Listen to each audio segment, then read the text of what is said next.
La Paris Games Week veut changer de dimension, elle veut faire du plus spectaculaire, du plus expérientiel et surtout, elle veut dépasser le seul cadre du jeu vidéo. On va en parler avec le délégué général du CEL, le syndicat des éditeurs de logiciels de loisirs, Nicolas Vignol. Bonjour. Bonjour. Alors, ces nouvelles annonces plus expérientielles, plus spectaculaires, plus que du jeu vidéo, concrètement, ça veut dire quoi? À quoi va ressembler la Paris Games Week qui se tiendra, donc je le rappelle, du 30 octobre au 2 novembre à Porte de Versailles?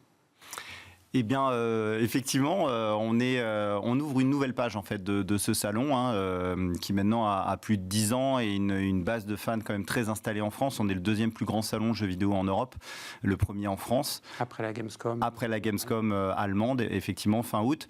Et la Paris Games Week, la singularité, c'est qu'on a, dès sa création, en fait, pour ceux qui connaissaient le Micromania Game Show, ça avait une dimension assez show, assez festive.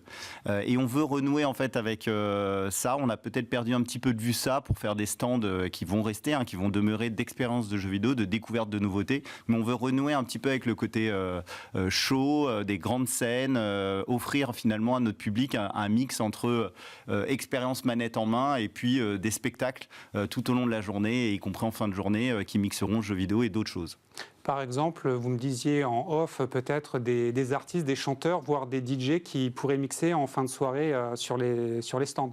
Voilà, alors on va pas tout révéler Nicolas, mais effectivement la grande nouveauté de la Paris Games Week 2025, et ça fait quelques années qu'on fomente un peu notre coup, mais c'est vraiment que sur la scène finalement gaming mondiale, la Paris Games Week est cet ADN très très particulier de proposer à nos publics, y compris un public qui est pas forcément fan de jeux vidéo ou que de jeux vidéo, de pouvoir venir et de faire une journée, voire une soirée totalement nouvelle où il va pouvoir finalement profiter de toute la gamme de l'entertainment, parce que finalement dans une journée on joue aux jeux vidéo, on écoute du rap, on regarde un animé, on peut découvrir sa série préférée. La Paris Games Week a la vocation à accueillir tous ces contenus. D'ailleurs on dit souvent des joueurs de jeux vidéo qu'ils s'intéressent à beaucoup d'autres formes de culture. En termes d'organisation, il y a des choix forts, puisque vous avez changé dans les partenaires. Vous avez la Fimalac, GL Events et je crois Webedia, donc qui vont rentrer en fait dans la production de l'événement. Ça veut dire que d'autres sortent. Ça, à quel moment en fait vous avez compris qu'il allait falloir faire ces choix difficiles? Alors on a eu une histoire très longue avec un partenaire très fiable et qui a délivré un salon totalement satisfaisant, parce que c'est avec eux qu'on a touché quand même un petit peu le sommet et le Graal. On est parti de 10 000 visiteurs pour atteindre 257 000 en 2019, donc avant l'arrêt du Covid. Et c'était Comexposium, notre partenaire, à qui vraiment je veux rendre un hommage, parce que ça a été un très grand partenaire du CEL sur cette histoire-là.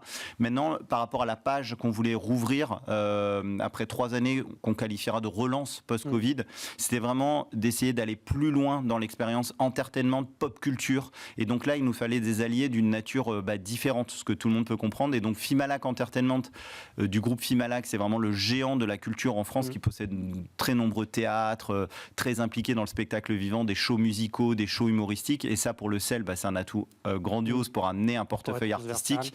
Et puis GL Events, c'est vrai que c'est le logisticien juste des Jeux Olympiques de Paris.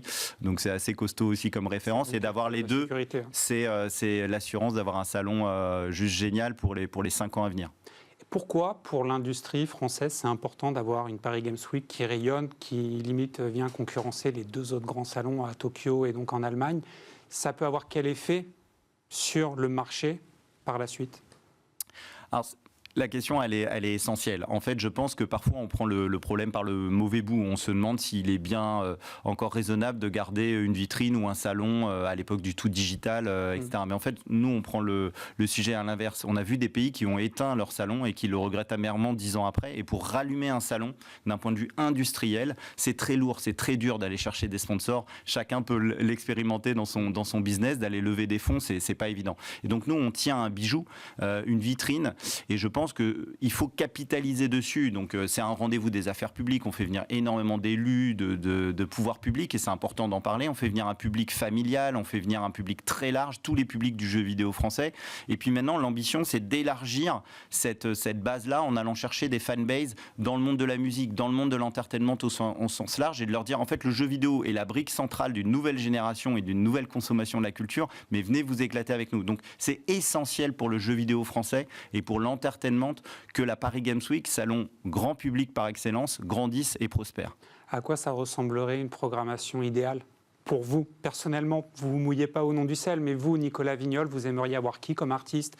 Quoi comme peut-être comme happening pendant cette Paris Games Week? C'est assez malin pour me faire dire ce qu'il y aura à la Paris Games Week, mais non, je ne sais pas si mes rêves seront exaucés, mais si on s'est mis avec Fimalac Entertainment, qui possède notamment le grand festival de rap Les Ardentes, qui a lieu début juillet en Belgique, qui réunit plus de 200 000 festivaliers, on se doute bien qu'on va aller vers ces cultures urbaines, vers ces musiques qui sont en connexion directe avec les publics des joueuses et des joueurs. Donc il y aura sans doute des artistes de la scène rap française et européenne. Et puis sur la scène de l'humour aussi, Fimalac Entertainment a de très nombreux artistes. Et nous, finalement, au fond, pourquoi on fait ça? C'est pas seulement pour mettre de l'humour et attirer des nouveaux visiteurs, c'est pas seulement un intérêt commercial ou business. C'est qu'en fait, derrière, on s'est rendu compte, on n'arrête pas de dire que le jeu vidéo est maintenant l'industrie culturelle qui est au centre d'une culture des 25-45 ans, on va dire, ou des 15-45 ans. Et en fait, ça, on veut le matérialiser dans un salon. On veut montrer qu'autour de cette brique jeu vidéo, il y a toute la vie des licences de jeux vidéo qui vivent en fait dans l'univers du cinéma, dans l'univers des séries, etc. Et ça va trouver à se matérialiser à la Paris Games Week, donc ça va être assez génial à vivre. Merci beaucoup Nicolas, on sent que vous êtes très enthousiaste à l'idée de cette édition 2025 et on y sera nous pour voir ce que ça donne, on ne manquera pas de raconter cette édition très ambitieuse.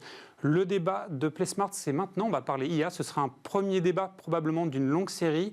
J'accueille deux invités comme de Marigny de X & Immersion et Julie Groff-Charrier qui est maître de conférences spécialiste notamment de la propriété intellectuelle et du droit du numérique.